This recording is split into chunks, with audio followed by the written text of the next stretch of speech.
Hello guys, कैसे हो आप सब। Welcome to my YouTube channel. आज हम करने वाले इकोनॉमिक सर्वे ऑफ 2024-25। इसका हम एक समरी देखेंगे कि इसमें क्या क्या पॉइंट्स में क्या है। फर्स्ट है इकोनॉमिक ग्रोथ एंड आउटलुक।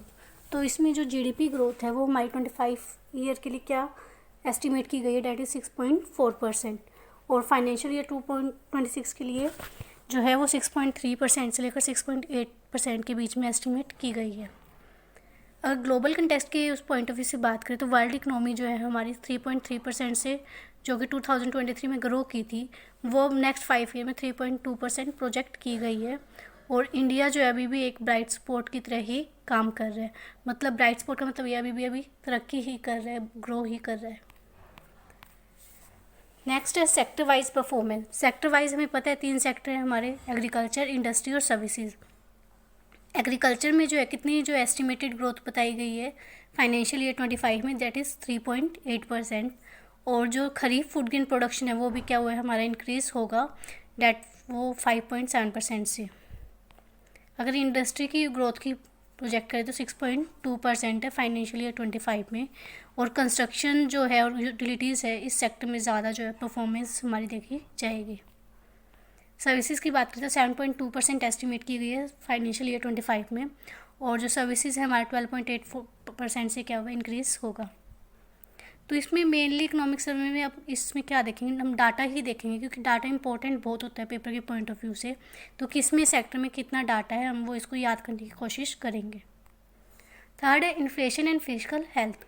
तो इन्फ्लेशन में अगर रिटेल इन्फ्लेशन की बात करें तो वो है 4.9% से थोड़ा सा कम हुआ है अप्रैल दिसंबर 2024 के कंपैरिजन में। और जो बट फूड इन्फ्लेशन है वो हमारा बढ़ा है 8.4% से, बिकॉज ऑफ वेजिटेबल और पल्सेस के जो प्राइसेस है वो इंक्रीज़ हुए थे। तो सीपीआई इन्फ्लेशन का जो टारगेट है that is 4% by financial year 2026।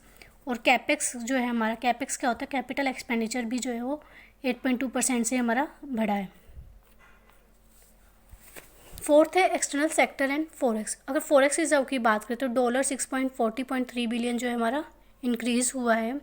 और एफडीआई इनफ्लो भी हुआ है, मतलब कैपिटल जो है हमारे इंडिया में बहुत आया है, डैट इज़ कितनी परसेंट से इंक्रीज़ हुआ है, 17.9% से।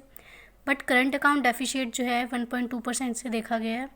ये फाइनेंशियल क्वार्टर 2 की बात करें क्योंकि हमारे 3 महीने हो चुके हैं। रेमिटेंसेज की अगर देखें तो India remains top global recipient. Remittances होते हैं कि बाहर से कितना पैसा हमारी कंट्री में आ रहा है, तो इसमें इंडिया ने अभी भी टॉप पे ही है। फिफ्थ है एम्प्लॉयमेंट एंड लेबर मार्केट। तो अनएम्प्लॉयमेंट रेट डिक्लाइन हुई है फ्रॉम 3.2% फ्रॉम 6%, यानी कि 6% से लेकर 3.2% पे आ गई है 23-24 में। और लेबर फोर्स पार्टिसिपेशन और वर्कर पॉपुलेशन रेट भी क्या हुई है हमारी, इम्प्रूव हुई है। तो एआई का इम्पैक्ट रहा है क्योंकि स्किल डेवलपमेंट हुई है। सिक्स्थ है बैंकिंग एंड फाइनेंशियल स्टेबिलिटी। जो एनपीए, एनपीए क्या होता है, नॉन परफॉर्मिंग एसेट, कि जो लोन की जो रिकवरी नहीं हो पाती तो एट द एंड वो कहाँ चले जाते हैं हमारे नॉन परफॉर्मिंग एसेट में, क्योंकि वो क्या होता है गवर्नमेंट के लिए लॉस ही होता है। तो एनपीए 12 ईयर लो, तो 2.6% से कम हुआ है।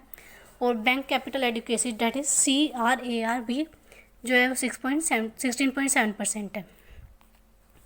सेवन्थ है इंफ्रास्ट्रक्चर एंड ग्रीन एनर्जी। तो इंफ्रास्ट्रक्चर में अगर रेलवे की बात करें तो 2031 किलोमीटर नेटवर्क जो है वो हमने ऐड किया, यानी 17 नए जो है वंदे भारत ट्रेन भी लॉन्च की है रेलवे सेक्टर में। पोर्ट एफिशिएंसी भी इम्प्रूव हुई है। और रीन्यूएबल एनर्जी कैपेसिटी को भी हमने 15.8% से इंक्रीज़ किया है। स्कीम्स की बात करें अगर स्पेसिफिक इसके लिए क्या चलाई गई थी तो PM Surya Ghar, green hydrogen mission और PM कुसुम। एट्थ है social sector and welfare. Government health spending rose from 29% to 48%। Government ने मतलब जो है हेल्थ पे बहुत ज़्यादा स्पेंड किया है और 29% से लेकर 48% तक रीच कर दिया है। Out of pocket health expenses fell from 62.6% to 39.4%। Out of pocket health मतलब जो हमारे खुद का एक्सपेंडिचर था जो हम हेल्थ पे करते थे वो भी अब कम हुआ है। अगर वेलफेयर में एजुकेशन के पॉइंट ऑफ व्यू से बात करें तो हमने NEP 2020 पे फोकस किया है, किसके द्वारा, समग्र शिक्षा दीक्षा PM श्री के द्वारा ये लॉन्च करके हमने एजुकेशन पे ज़्यादा फोकस किया है। और इस इनक्वालिटी को भी हमने क्या किया, रिड्यूस किया है।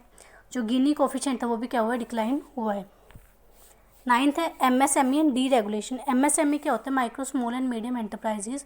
तो 50,000 crore self reliant India fund launch for MSME equity funding, कि 50,000 जो है हमने MSC को दिए ताकि वो ज़्यादा से ज़्यादा लोन डिस्ट्रीब्यूट कर सके। ईज़ ऑफ डूइंग बिजनेस जो है हमारा 2.0 किससे फोकस कर रहा है? डी रेगुलेशन पे, कॉस्ट कम से कम हो, रिस्क बेस्ड पॉलिसीज़ पे क्या कर रहा है? वो ज़्यादा फोकस कर रहे हैं। 10th है चैलेंजेस और फॉरवर्ड के कि क्या चैलेंजेस रहे।